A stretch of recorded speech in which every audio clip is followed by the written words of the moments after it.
las FARC tiene varios procesos de reclutamiento y pues esto lo ha venido investigando la magistrada Lili en el caso 07 y hay diferentes tipos. Entre ellos existe el engaño, existe el secuestro, existe los papás, la cuota que se llama. Los papás tienen que dar a sus hijos como cuota al servicio del comunismo. Y entre ellos pues para mí fue el engaño y el secuestro, pues porque en eso pues yo vivía en Peñasoloradas del Caguán, Caquetá, donde de allí pues alias Sonia Nayib Valderrama, quien estuvo extraditada en los Estados Unidos, quien fue pues obviamente mi mamá, creo que en todo este proceso de llenarme la cabeza de la famosa mentira de la revolución. Y pues yo poco a poco empecé a caer porque pues ella me empezaba a comprarme con balones, a comprarme con uniformes, a comprarme con plata, hasta inclusive pues me ponía a ayudar a contar bultos, no creo que sean bultos sino toneladas de plata.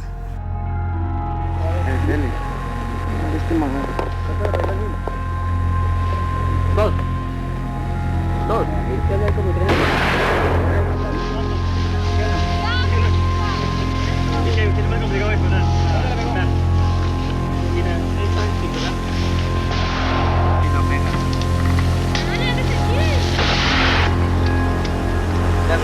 Metió arriba, en la cabeza. ¿Un tío que no totió?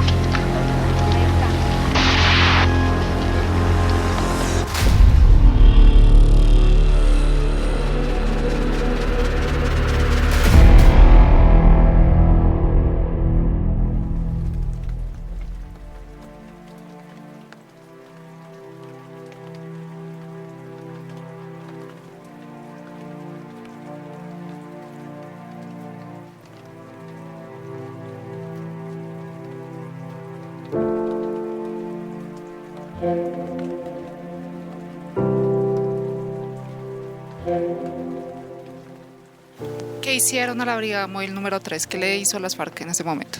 Eso creo que fue en el año del 97-98, a meses de febrero. El ejército pues entró a Cañovillar y pues allá la guerrilla terminó. Todo esto que pues precisamente aún hay cuerpos, mamitas que buscan sus hijos desaparecidos, soldados desaparecidos.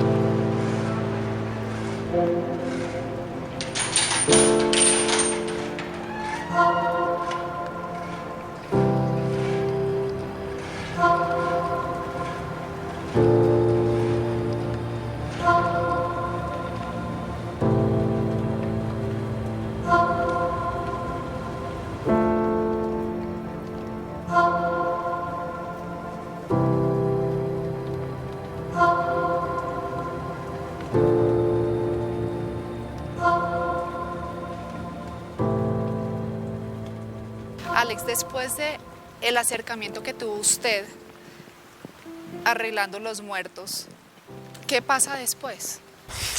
Bueno, creo que ya empiezo a ser muy utilizado por Nayib Valderrama, alias Sonia, quien estuvo extraditada en los Estados Unidos. Entonces, ya ella me engaña, donde ella me dice pues de que me va a dar un dinero a cambio de yo lavarle la canoa, lavarle el bote, un deslizador, que era con el que ella transportaba mercancía para el Ecuador y para Perú. Cuando hablamos de mercancía es droga. Coca. Coca. Base de coca. Allá solo en el Caguán, hablamos del departamento del Caquetá en el año 99, allá solo se maneja este tema de narcotráfico base de coca para fabricación del perico y para la cocaína. Entonces pues ella era la encargada porque era la comandante de las finanzas. Entonces pues obviamente yo enamorado pues también de un dinero con el cual yo quería también pues ayudar a mi familia, me quería ayudar yo mismo, comprar mis balones, mis uniformes, porque mi sueño era ser futbolista profesional. Y en esto pues ya ella me dice que tengo que ir a lavarle la canoa cuando yo voy. Eso es en un sector, una vereda llamada el Cañovillar, donde pues obviamente Cañovillar es muy conocida por la pérdida de la Brigada Móvil número 3, donde caen unos militares. Y de ahí pues había un campamento y llego yo a ese campamento, ella me dice que la espere, que en horas de la tarde viene Pasa esa noche me quedo en un campamento donde habían casi 250 personas, casi de esas 250, 150 eran niños, pues todos uniformados con fusiles de palo, nadie tenía fusiles ahí, los únicos que tienen fusiles de verdad son los que se les llaman los planteros o los antiguos, que son los que cuidan a los jóvenes. Entonces, para que no se vayan a escapar, son los que son encargados de dar inducción. Y llega al otro día, pasa al otro día, no llega Sonia, pregunto que qué pasa. Al tercer día, ya cuando me doy cuenta, me pasan es un equipo, un morral verde. Y pues ahí me pasan, pues obviamente me pasan un par de botas, también me pasan uniformes, me pasan toda una dotación completa ya como guerrillero. Y pues yo le digo de que pues yo no necesito eso porque yo me voy a ir para la casa. Y me dicen, no, ¿cuál casa? Bienvenido, usted está en estos momentos en la guerrilla de las FARC. Usted hace parte del Frente 14 de las FARC. Entonces pero no, yo en ningún momento pido ingreso. Me dijeron, no, es que aquí no es si usted pide ingreso, es que usted ya llegó acá y usted ya conoce mucha gente. Y de ahí en adelante ya me tuve que quedar. Veo que hay un joven que vivía conmigo y pues él se quiso escapar, pues porque también lo habían llevado engañado y precisamente lo amarraron, le hicieron un consejo de guerra donde lo ponen con un número superior a 25 personas y todos votan si lo fusilan o le dan otra oportunidad de vida. Entonces todo el mundo votó a que él fuera fusilado porque se había escapado, entonces lo fusilan a él, entonces a eso pues el miedo, pues nunca más yo me iba a escapar, nunca iba a tomar esa decisión porque me iría a pasar a mí también lo mismo. Entonces ese fue como mi primer contacto engañado y de ahí en adelante empezó pues mi trágica vida del secuestro. Fui secuestrado ahí en las FARC y pues empecé ya a actuar como guerrillero normal. ¿Cuándo fue el momento que usted le dieron un arma y lo entrenaron ya para matar? Bueno, creo que primero, después de eso pasa un periodo más o menos de unos 7 meses, donde en estos 7 meses paso por una escuela, donde en esta escuela pues me hacen una formación tanto política, militar, y pues en esta escuela pues ven de que yo tengo unas actitudes militares muy buenas y de ahí de la escuela paso a otro equipo de apoyo que es el equipo de las Fuerzas Especiales. Entonces donde muy niño dentro a ser parte de las Fuerzas Especiales de las FARC y creo que más o menos ahí empecé a hacer un curso explosivista, hice curso de artillería pesada, hice curso de darle baja a los aviones. ¿Ah, sí? Y creo hice 3 cursos y un curso de pistolero. Hablemos un poco de esa educación que les dan a ustedes de niños. Usted tenía 10 años en ese momento. ¿Qué tipo de artefactos o cómo son esas clases? Bueno, la escuela básica se maneja en tres episodios. Uno que es el político, donde nos enseñan doctrina supuestamente marxista, leninista, de Simón Bolívar, nuestro papá, a perder nuestra espiritualidad hacia Dios, a creer de que Dios no existe. Los enseñan a ser ateos. Nos enseñan a ser ateos y pues obviamente cuando uno pierde el temor a Dios, pues le pierde temor a muchas cosas. Entonces, en esto pues nos enseñan también a que obviamente la familia es nuestro primer enemigo y serán nuestros primeros verdugos porque ellos serán unos de los que primero en cualquier momento nos pueden hacer desmovilizar o nos pueden causar de pronto algún daño para que nosotros le causemos daño al movimiento. Entonces ya uno le pierde el temor a la familia. En esto consiste el tema del curso político, después consiste un tema de orden abierto, que pues obviamente el orden abierto y el orden cerrado ya consisten en temas de las marchas, de uno empezar a marchar, de cómo se desfila, las formaciones, y después ya viene pues el tipo de curso ya donde pues obviamente nos enseñan a hacer emboscadas, nos enseñan pues a fusilar en adelante, a manejar fusiles, a fusilar a nuestros compañeros, es la parte militar. Esa es toda la parte militar. Usted estaba diciendo ahorita que les enseñaban inclusive a cómo derribar helicópteros. ¿Cómo les enseñaban a hacer eso? Ya todo el mundo no tiene ese privilegio. El privilegio de entrar a cursos especiales, que es como el que tuve yo, el curso especial, pues por la dinámica que tenía, porque fui muy político desde pequeño, entonces tenía muy buen comportamiento y desde la parte militar fui muy bien inducido porque pues yo antes de ingresar a las FARC pues yo también hacía parte a una escuela de taekwondo y de artes marciales donde era cinturón negro, entonces esto me fortaleció mucho para ser parte del grupo de fuerzas especiales. Y de ahí pues me enseñan a hacer un grupo de defensa antiaérea, se llama defensa antiaérea, entonces es saber hacer tipos de trincheras para poder derribar los aviones, no cualquier tipo de trinchera, porque ahí nos entrenaban para pelear contra 2 aviones en ese momento, que eran los Tucanos brasileros y los OB-10, eran aviones pues que obviamente dan 2 vueltas y de una se tiran en picada a dejar su bomba, entonces nosotros saber en el momento de que el avión da las 2 vueltas o la tercera vuelta, nosotros hacer este tipo de trincheras y empezar a disparar con Che-60, es un arma que es, o las tentonas, que son armas que son exclusivas para derribar este tipo de aviones. Esto es el tipo de defensa antiaérea. Ya el curso de pistolero, pues obviamente no sabía por qué me estaban dando el curso de pistolero, pero el curso de pistolero era para hacer un atentado contra los concejales de Puerto Rico, Caquetá. Pues yo a muy temprana edad, pues de ahí es donde sale el Día del Concejal. Okay. El Día del Concejal fue por los atentados que se le hicieron a los concejales de Puerto Rico, Caquetá, y pues fui preparado para eso. De igual pues ya tuve pues también el tema de armamento, de armamento pesado, pues a manejar lo que es una .50, a manejar un M60, a manejar pues obviamente los tatucos, a manejar pues todo tipo de arma así. Entonces, y el curso explosivista, que fue uno de los que más también llamó mi atención. Yo creo que tenía 11 años y medio cuando estaba haciendo este tipo de cursos. En el curso explosivista, pues obviamente a saber más que todo a poner un gorro chino, a poner una mina antipersonal, cómo se ponen, cuántas minas se pueden poner, el tipo de telarañas que se hace, en qué tipo de emboscadas se pueden poner.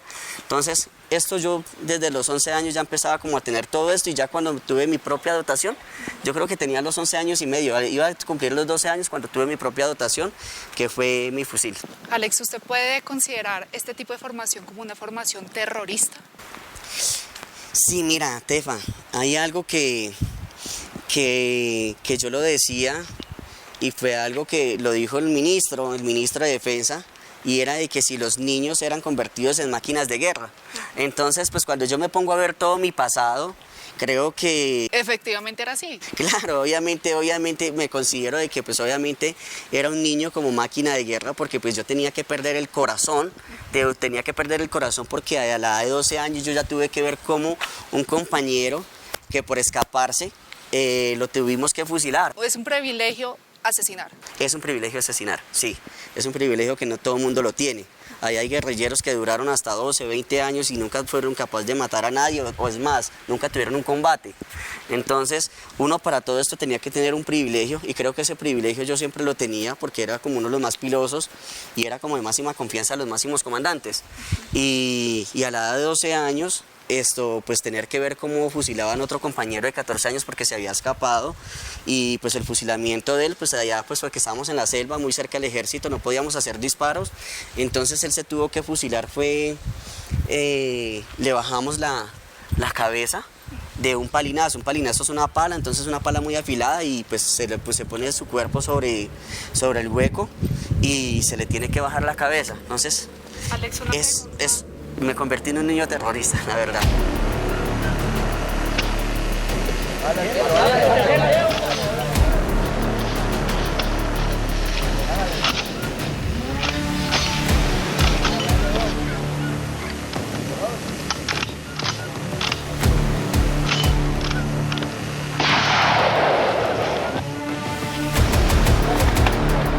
Duro, bájelo, duro, y suéltelo.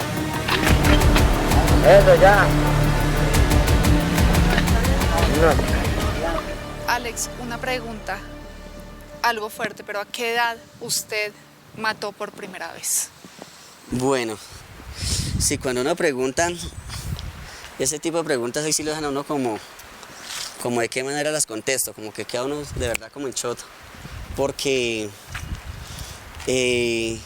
necesariamente no tuve que dispararle a una persona en la cabeza para decir yo lo maté. Yo creo que pero sí con la intención del voto del Consejo de Guerra, yo ya estaba matando a otra persona. Entonces a mí me ponían, creo que tenía 12 años, creo que fue con Ferney, y se ponen 25 personas y todos tienen que votar a que lo fusilen. Si la mayoría de votos ganan, él es fusilado. Si todos dicen que le demos otra oportunidad, se le da otra oportunidad. Y yo era una persona de las cuales me tenía que meter en el cuento de que yo estaba dentro de las FARC. A mí ya me habían metido de que pues obviamente toda persona que era parada al paredón tenía que ser fusilada, porque era una persona que engañó al movimiento, que le mintió al movimiento, que se comió una libra de leche sin permiso, que se comió una libra de panela sin permiso, que se escapó, que no quería estar más ahí. Entonces para mí eso ya era un enemigo. Entonces yo siempre votaba era que lo fusilaran, o sea, solo con levantar mi mano y decir que lo fusilaran, yo ya estaba matando a una persona, porque yo tenía que ser testigo también de cómo esa persona moría, hacerles a veces hasta el mismo hueco. Y después así, ya que yo diga, bueno, yo fui también cómplice de esto, creo que tenía más o menos los 12 años también, con el fusilamiento de Ferney, que pues precisamente tuve que ver cómo le bajaban la cabeza a él. Yo tenía que estar callado, pendiente de que él no se soltara. Y de ahí empezaron ya muchos, ya vienen muchos casos que, pues la verdad, son fusilamientos, secuestrados, ver, o a veces pues no tuve necesidad de disparar, porque la mayoría de fusilamientos por parte de las FARC no son a tiros, sino que tratan de ser como más tormentosos, a veces que sean degollados o que sean ahorcados. Más tortura. Más tortura, sí, o sea que como que se vea las consecuencias para que todo el mundo, el que va a estar ahí presente, vea de que, como un castigo, de que a uno le podría pasar lo mismo si uno traiciona el movimiento. ¿Qué fue lo más duro para usted en esa época estando en las FARC? Bueno, yo creo que yo tuve unas épocas muy duras dentro de las FARC. Fueron unas de ver cómo un papá una vez llegó, esta fue una parte emocional, es ver cómo un papá llega al campamento a reclamar a su hijo y llora y suplica para que le entreguen a su hijo, y es más, a causa de esto pues el hijo es fusilado, entonces porque su papá lo está buscando. Después creo que otras ya es cuando uno le empieza a dar la famosa mamitis. La mamitis allá es cuando uno ya empieza a decir, pues madre, ya llevo 4 años acá, 5 años y no veo a mi familia, se vienen los 31 de diciembre y pues uno por más que quiera omitir ese 31, porque allá uno no lo celebra ni nada, en ocasiones se celebran, en otras ocasiones no, y ver de que en un momento estoy con una compañera que me acompañó, creo más o menos unos 8 o 7 años, que se llamaba Erika, y sentir uno la soledad de no tener la familia, compartir solo con Erika, compartir que en algún momento uno quiere ver su familia, pero pues que no puede uno hablar delante de todo el mundo de que quiera su familia, porque si no todo el mundo lo va a aventar a usted y por eso usted lo pueden fusilar. O sea, extrañar a la familia puede ser una razón para que lo maten a uno. Exactamente. ¿Le pasó algún incidente que le haya afectado su salud cuando usted estuvo en las FARC? Sí, claro. ¿Qué le pasó? Tuve varios. Estuve en un combate, tuve un tiro en el muslo derecho. Tuve otro tiro en la pierna derecha también, que pues me afectó demasiado. Y lo último fue el tema de caer en el campo minado. Caigo en un campo minado donde pierdo la extremidad izquierda. ¿No lo puedes mostrar? Sí, claro. Esto creo que fue lo más duro para mí, el haber perdido la pierna. ¿Hasta dónde la perdiste? Acá 10 centímetros por debajo de la rodilla. Hasta acá está la pierna. Pero creo que no fue la parte de perder la pierna, no fue como tan duro para mí porque yo estaba preparado para que esto me pasara, sino es ver cómo los compañeros, en ese momento compañeros que me acompañaron a mí desde la infancia, tener que ver de que ellos lo vean a uno y le den esa tristeza, le digan a uno, bueno, hasta aquí llegó todo, aquí termina todo, pero la impotencia más fuerte fue cuando pasan 5 meses en mi proceso de recuperación y las FARC me dejan botado. O sea, usted fue víctima de una mina antipersonal de las mismas que a usted le enseñaron a poner. Precisamente, nosotros estábamos pusimos un campo minado porque estábamos en la búsqueda de 25 soldados que estaban en el meta totalmente perdidos, y pues nosotros ya teníamos información de dónde estaban ellos y tuvimos enfrentamientos con ellos, les pusimos el campo minado para que ellos pudieran llegar, y en el momento en que ellos llegan al sector del campo minado, eso fue explosiones, fue un combate muy fuerte, que quedamos totalmente perdidos y yo me desubiqué y al sitio donde tenía que llegar el ejército terminé fue llegando yo. Entonces fui víctima de mi propio invento, yo mismo me embosqué en lo que yo mismo había creado. Esas minas iban para los soldados. Esas minas iban para los soldados, precisamente. Bueno, pasa entonces el tema de su pierna. ¿Y por qué dice que lo abandonan? ¿Qué pasa? Bueno, sí, ya, pues obviamente había unas condiciones de que si las personas quedaban en alguna condición de discapacidad, allá se les llamaba un proceso de reubicación. Este proceso de reubicación se les daban, pues obviamente les daban una finca, les daban un ganado, pues para que las víctimas que quedaban en esto no sufrieran, pero tenían que seguir trabajando para el movimiento, para las FARC. Y a mí me pasó, fue algo muy diferente porque a mí me dijeron de que no había plata, cuando pues obviamente el Frente 14 era el dueño del narcotráfico, nosotros éramos quienes nos abundábamos en esto y pues no había ni un peso para mí y ya yo pues siendo yo ya mayor de edad me dicen, bueno, usted tiene que ir a buscar a su familia porque no podemos hacer nada por usted. Entonces fue muy triste porque a quien yo le había dado la espalda toda mi vida, que fue a mi familia, de un momento a otro tener yo que decirles a ellos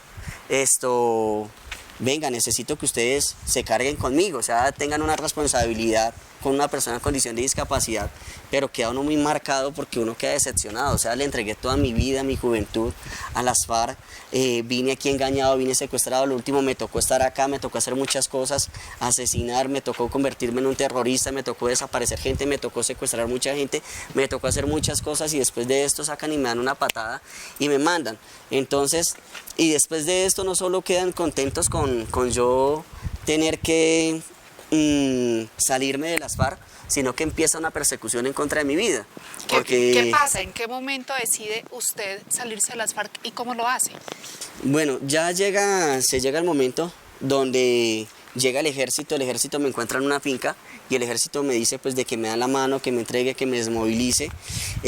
Pues yo les digo que no soy guerrillero, que yo no soy, que soy un civil, la comunidad habla por mí, porque obviamente esa era la orden de la comunidad, tener que hablar y defenderme, y si no pues no lo hacían, pues obviamente tenía consecuencias con las FARC. Y pues obviamente cuando el ejército se va, pues ve que no tiene como pruebas suficientes para decir de que yo era, y pues además pues yo era muy pequeño en esa época, tenía pues una cara todavía de un niño inocente, entonces ellos no vieron como una maldad mía en hacer parte de un grupo armado como las FARC, y de ahí es donde ellos se van. Pues cuando se van ya quedo yo ahí en el caserío de Cristales del Caguán. Entonces ya la guerrilla ya lo primero que saca es una excusa de decir que como a mí no me llevaron es porque yo me quedé tal vez trabajando con ellos. Entonces me quedé yo como infiltrado, como sapo dentro de la vereda, y entonces pues ya me mandan a asesinar, pero hay un miliciano que es el encargado de hacerme eso y me dice pues de que me tengo que ir, que me vaya porque a mí me van a matar y pues de que él me ayuda a salir. Entonces tuve varios atentados y una persecución donde llego donde mi familia, y al llegar donde mi familia pues ya mamá me recibe, pues mamá nunca me rechazó, antes ella fue una felicidad para ella, pero a causa de esto pues nos desplazaron a mi mamá, desplazan a mis hermanos, desplazan a mis hermanas fueron utilizadas y mi hermano también fue utilizado por parte del grupo de las FARC, porque cuando yo estaba en el grupo a ellos los utilizaban diciéndoles de que ellos tenían que colaborarle también a las FARC para que en algún momento ellos me pudieran entregar a ellos. Entonces fuimos víctimas de todo un proceso y de ahí en adelante pues nos tocó salir ya porque me iban a matar. Entonces ese es el dolor que a mí me causó, y de ahí es donde yo digo, si las FARC nunca me ayudó a mí, que de verdad le entregué mi vida, le entregué mi juventud, le entregué una pierna y que de verdad estuve ahí entregado porque también fui un comandante muy importante allá en la parte política, pues mucho menos van a ayudar a un pueblo que no les ha servido para nada y que les ha hecho la vida imposible en el famoso proceso de paz, entre comillas, de ellos. La conclusión de usted de todos estos años que estuvo en las FARC y ver hoy en día la guerrilla en el Senado, ¿cuál es? Bueno, creo que primero sí es importante, recalco de que haya habido parte de un proceso de que ellos se hayan venido, excelente, porque pues es un arma menos y nosotros como colombianos necesitamos también socializarnos con ellos, inculcarles, sacarles tanta basura que tienen, tanta cucaracha de la famosa revolución, del famoso comunismo y todo, excelente, hasta ahí todo el mundo estamos felices, pero ya de que los hayan premiado por todo lo que se hizo, es que a veces yo me siento como impotente porque aún de mí me falta mucho por darle a la sociedad, aunque la sociedad vive muchos agradecidos agradecidos conmigo porque yo les he colaborado desde parte de la organización que manejamos, desde el mundo artístico donde me muevo y todo. Entonces desde ahí empieza a ser una parte de la reparación a las víctimas, pero una reparación de verdad. Entonces, pero estos señores no han reparado a las víctimas, no han dicho cuántos niños fueron reclutados, no han dicho cuántos niños fueron fusilados, no han dicho cuántos secuestrados tuvieron, no han dicho cuánta plata han tenido, no han reparado todavía a las víctimas y fueron premiadas. Entonces se siente uno como, uy, pues madre, aquí hubo un conejo muy grande para los colombianos. Entonces, o sea, asesinamos, matamos, hicimos de lo que quisimos y estos señores, o sea, hicieron hochas y panochas en el país y salieron siendo premiados. Entonces, o sea, hay un programa en el gobierno colombiano que se llama Ser Pilo Paga y aquí es ser terrorista también paga. Entonces, Alex, usted formó una fundación, una organización para ayudar precisamente a personas como usted, a víctimas de las FARC. Cuéntenos un poco de eso y por qué decide usted montar esa organización. Bueno, es a causa de que ante la Jurisdicción Especial para la Paz, estos señores han llegado y pues lo único que han sido es privilegiados por parte de todas las dependencias de la JEP, tanto en temas de seguridad, tanto en temas de reparación, tanto en temas de todo, son premiados, pero pues ellos no le han dicho la verdad al país. Entonces sacamos el famoso caso 07 que se llama reclutamiento y utilización de niños y niñas y pues les salgo yo a decir, venga, ustedes a mí me reclutaron, quiero que ustedes me digan la verdad por qué me reclutaron. Y sale una senadora de la República llamada Sandra Ramírez, que fue la mujer de Tiro Fijo. Entonces dice, qué pena, pero nosotros nunca tuvimos niños reclutados en las FARC, nosotros nunca los tuvimos. Entonces, ¿usted fue uno de ellos? Claro, yo le digo, bueno, y entonces yo estuve ahí entonces, porque si yo tenía menos de 14 años, yo tenía 10 años, ¿por qué lo hicieron? Y dice, no, si aparece otra persona como usted, nosotros respondemos. Aparece otra, pues yo consigo otra persona y dice, no, y aún así lo siguen negando. Y dice, no, si siguen habiendo 3 o 20 personas, ya no consigo 20, sino que consigo 100, consigo 200, consigo una cantidad de personas que fueron reclutadas, que pues obviamente muchas de estas niñas, de las cuales estuvieron en las FARC, fueron víctimas de abuso sexual, fueron víctimas de aborto, fueron víctimas de violaciones, niños que también fueron víctimas del abuso sexual, y aún si yo se los presento a las FARC, al partido político, y aún siguen diciendo que no. Sale el famoso caso 07, el magistrado Iván González, que pues obviamente ya renunció ante la Jurisdicción Especial, llama a versiones voluntarias a más de uno de estos comandantes y ellos terminan diciendo de que no, que nunca tuvieron niños en las FARC. Entonces, a causa de esto es que esta organización se ha ido fortaleciendo en buscar tantos niños, en que las FARC también tenemos mamitas que son víctimas indirectas que buscan a sus hijos que están desaparecidos, que las FARC hoy en día, si no han reconocido el reclutamiento, mucho menos van a reconocer las desapariciones forzadas, mucho menos van a reconocer el tema del abuso sexual. Entonces estamos como haciendo una unión de víctimas para que estos señores, presionándolos, porque ellos vinieron a versiones voluntarias y en un proceso de paz, donde pues obviamente le prometieron al gobierno, entre paréntesis, de Juan Manuel Santos, que pues obviamente Juan Manuel Santos sabía que no iba a ser así, primero ellos tenían que entregar cosas y ahí sí después premiarlos, pero no, primero los premiaron y ellos nunca dijeron nada. Y ahorita hoy en día terminamos siendo nosotros víctimas de estos señores de las FARC, porque pues nosotros, las víctimas son los mentirosos, las víctimas son los que nos estamos inventando cuentos, y pues no. Ahí vamos en una lucha que sí, pues ante la JEP no quieren decir la verdad, pues nos toca irnos ante el CPI internacional, porque pues la idea de nosotros es buscar a estos niños desaparecidos, buscar la verdad del país y mostrarle al mundo entero de que estos señores de las FARC lo único que hacen es son politiqueros y que le están mintiendo al país.